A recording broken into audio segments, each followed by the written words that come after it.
नमस्कार साथियों, आप सभी का स्वागत है आपके अपने परिवार एग्जाम बाय पीके सर पे।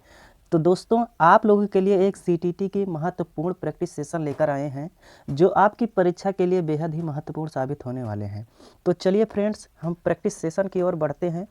प्रश्न नंबर 1 कहता है, प्राथमिक स्तर पर एक शिक्षक में निम्न में से किसे सबसे महत्वपूर्ण विशेषता मानना चाहिए? एक, धैर्य और दृढ़ता। बी, शिक्षण पद्धतियों और विषयों के ज्ञान में दक्षता। सी, अति मानक भाषा में पढ़ाने में दक्षता। डी, पढ़ाने की उत्सुकता। तो फ्रेंड्स, आंसर आप लोग देने का प्रयास करिएगा। इसमें आपका आंसर ए सही हो जाएगा, धैर्य और दृढ़ता। शिक्षक जितनी धैर्य और दृढ़ता के साथ क्लास में पढ़ाएगा, छात्र उतनी ही प्रतिभा से सीखने का प्रयास करेंगे। तो चलिए आगे बढ़ते हैं, नेक्स्ट क्वेश्चन की ओर बढ़ते हैं। Question number 2।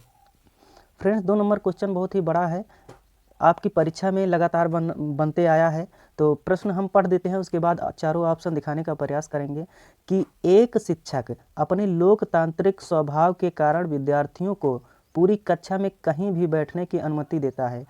कुछ विद्यार्थी एक साथ बैठते हैं और चर्चा करते हैं या सामूहिक पठन करते हैं, कुछ चुपचाप बैठकर अपने आप पढ़ते हैं। एक अभिभावक को यह पसंद नहीं आता। इस स्थिति से निपटने का निम्न में से कौन सा तरीका सबसे बेहतर हो सकता है? तो फ्रेंड्स, ये क्वेश्चन है आपका। ऑप्शन ए कहता है, अभिभावक को प्रधानाचार्य से अनुरोध करना चाहिए कि वे उनके बच्चों का अनुभाग बदल दें। बी, अभिभावक को शिक्षक पर विश्वास व्यक्त करना चाहिए और शिक्षक के साथ समस्या पर चर्चा करनी चाहिए। सी, अभिभावक को उस विद्यालय से अपने बच्चों को निकाल लेना चाहिए। डी, अभिभावक को प्रधानाचार्य से शिक्षक की शिकायत करनी चाहिए। तो फ्रेंड्स, इसमें आंसर आपका बी सही हो जाएगा, अभिभावक को शिक्षक पर यानी कि विश्वास व्यक्त करना चाहिए और इस बात पर चर्चा करनी चाहिए कि आखिर समस्या कहाँ हो रही है। तो B is the right answer. चलिए आगे बढ़ते हैं, क्वेश्चन नंबर 3 पे बढ़ते हैं। अगला क्वेश्चन 3 नंबर क्वेश्चन क्या कहता है, वह अवस्था जब बच्चा तार्किक रूप से वस्तुओं व घटनाओं के विषय में चिंतन प्रारंभ करता है। ए, औपचारिक संक्रियात्मक अवस्था। बी, पूर्व संक्रियात्मक अवस्था। सी, मूर्त संक्रियात्मक अवस्था। डी, संवेदी प्रेरक अवस्था। तो फ्रेंड्स, इसमें आपका सी आंसर सही हो जाएगा। मूर्त संक्रियात्मक अवस्था में बच्चा जो होता है वो तार्किक रूप से वस्तुओं एवं घटनाओं के बारे में चिंतन करना प्रारंभ कर देता है। तो सी इज़ द राइट आंसर। चलिए अगले क्वेश्चन पे बढ़ते हैं। अगला क्वेश्चन नंबर 4 नंबर क्वेश्चन, मन का मानचित्रण संबंधित है। ए कहता है, साहसिक कार्यों की क्रिया योजना से। बी, मन का चित्र बनाने से। सी, मन की क्रियाशीलता पर अनुसंधान से। डी, बोझ समझ बढ़ाने की तकनीक से। फ्रेंड्स, क्वेश्चन का आप लोग आंसर देने का प्रयास करिएगा। तो इसमें आपका सी आंसर सही हो जाएगा, मन की क्रियाशीलता पर अनुसंधान से। सी इज़ द राइट आंसर। चलिए आगे क्वेश्चन की ओर बढ़ते हैं, क्वेश्चन नंबर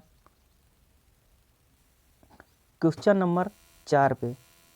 क्वेश्चन नंबर 4 कहता है, फ्रेंड देखने का प्रयास करिएगा कि विशेष रूप से प्राथमिक स्तर पर विद्यार्थियों की सीखने संबंधी समस्याओं को संबोधित करने का सबसे बेहतर तरीका है। ए, महंगी और चमकदार सामग्री का प्रयोग करना चाहिए। बी, सरल और रोचक पाठ्य पुस्तकों का प्रयोग करना चाहिए। सी, कहानी कथन पद्धति का प्रयोग करना चाहिए। या डी, क्षमता के अनुरूप विभिन्न शिक्षण पद्धतियों का प्रयोग करना चाहिए। तो फ्रेंड्स, आप लोग आंसर देने का प्रयास कीजिएगा। इसमें आपका डी आंसर सही हो जाएगा, यानी कि क्षमता के अनुसार विभिन्न शिक्षण पद्धतियों का प्रयोग करके आप शिक्षण प्रक्रिया को सुगम बना सकते हैं, इसलिए D is the right answer. चलिए अगले क्वेश्चन पे बढ़ते हैं, क्वेश्चन नंबर 6। क्वेश्चन नंबर 6 कहता है कि निम्नलिखित में से कौन सा शिक्षार्थी में सृजनात्मकता का पोषण करता है? ए ऑप्शन में प्रत्येक शिक्षार्थी की अंतर्जात प्रतिभाओं का पोषण करने के लिए अवसर उपलब्ध कराना। बी, विद्यालयी जीवन के प्रारंभ से उपलब्धि के लक्ष्यों पर बल देना। सी, परीक्षा में अच्छे अंकों के लिए विद्यार्थियों को कोचिंग कराना। डी, अच्छा शिक्षा के व्यवहारिक मूल्यों के लिए विद्यार्थियों का शिक्षण। तो दोस्तों, इसमें आपका आंसर ए ऑप्शन सही हो जाएगा, प्रत्येक शिक्षार्थी को अंतर्जात प्रतिभाओं का जो है उसको निखारने का अवसर देना, उसको पोषण करने का अवसर उपलब्ध कराना, ये ऑप्शन आपका सही हो जाएगा। A is the right answer. चलिए अगले क्वेश्चन पे बढ़ते हैं। Question number 6। क्वेश्चन नंबर 6 कहता है कि जीन पियाजे के अनुसार निम्नलिखित में से कौन सी अवस्था बच्चों में अमूर्त संकल्पनाओं के विषय में चिंतन, तार्किक रूप से चिंतन करना आरंभ करता है। तो फ्रेंड्स, अमूर्त संकल्पनाओं यानी कि जो वस्तु उसको नहीं दिखाई दे रही है उसके विषय में जो है वो तार्किक चिंतन करना प्रारंभ कर रहा है। तो फ्रेंड्स, ये आप लोग जानते ही हैं कि ये अवस्था केवल अंतिम अवस्था में दिखाई जाती है, क्योंकि इसका नाम ही अमूर्त संक्रियात्मक अवस्था है और इसका दूसरा नाम औपचारिक संक्रियात्मक अवस्था है, जो 12 वर्ष से ऊपर की ओर चलती है। तो A is the right answer. A option आपका सही हो जाएगा।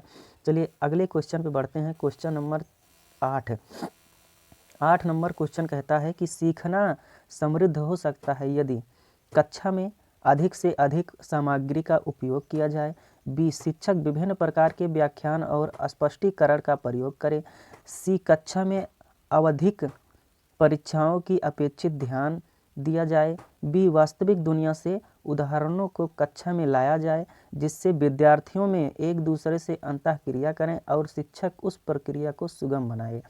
तो फ्रेंड्स, आप लोग आंसर देने का प्रयास कीजिएगा। इसमें डी आंसर आपका सही हो जाएगा, यानी कि वास्तविक दुनिया से उदाहरणों को कक्षा में लाया जाए जिससे बच्चे जो हैं वो अपने आप अंतःक्रिया करें और इस प्रक्रिया को जो है वो शिक्षक सुगम बनाए।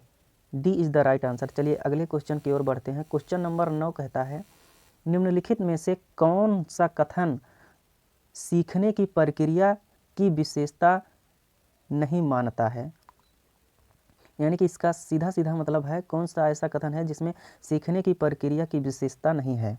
चलिए ऑप्शन ए कहता है सीखना एक व्यापक प्रक्रिया है, बी कहता है सीखना लक्ष्योन्मुखी होता है, सी ऑप्शन कहता है अनअधिगम भी सीखने की एक प्रक्रिया है, डी आंसर कहता है शैक्षिक संस्थान ही एकमात्र स्थान है जहां अधिगम प्राप्त होता है। तो दोस्तों, इसमें आपका डी आंसर सही हो जाएगा, क्योंकि ऐसा तो कहीं लिखा नहीं है कि जो शैक्षिक संस्थान है वह एक ही मात्र स्थान है जहां अधिगम प्राप्त होता है।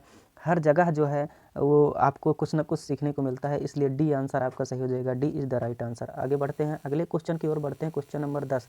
5वीं कक्षा के दृष्टिबाधित विद्यार्थी ए में लिखा है उनके माता पिता के मित्रों द्वारा उसे दैनिक कार्यों को करने में सहायता की जानी चाहिए, उसके साथ कक्षा में सामान्य रूप से व्यवहार किया जाना चाहिए और श्रव्य सीढ़ी के माध्यम से सहायता उपलब्ध करानी चाहिए, सी में उसके साथ कक्षा में विशेष व्यवहार किया जाना चाहिए, डी ऑप्शन उसको निचले स्तर के कार्य करने में छूट मिलनी चाहिए। तो इसका आंसर आप लोग देने का प्रयास करिएगा। तो फ्रेंड्स, इसमें आपका बी आंसर सही हो जाएगा, क्योंकि उसे दिखाई नहीं देता, इसलिए फ्रेंड्स उसको श्रव्य सीढ़ी के माध्यम से उसको पढ़ाएंगे तो उसके समझ में आएगा, वो सुनेगा तो उसके समझ में आएगा तो वो पढ़ने में सक्षम हो पाएगा। तो B is the right answer. B आपका सही हो जाएगा। तो फ्रेंड्स, आज बस इतना ही, मिलते हैं किसी अन्य वीडियो में। तो फ्रेंड्स, यदि आप लोग चैनल पर नए हैं तो चैनल को सब्सक्राइब कर लीजिए। मिलते हैं किसी अगले वीडियो में, तब तक के लिए जय हिंद, धन्यवाद।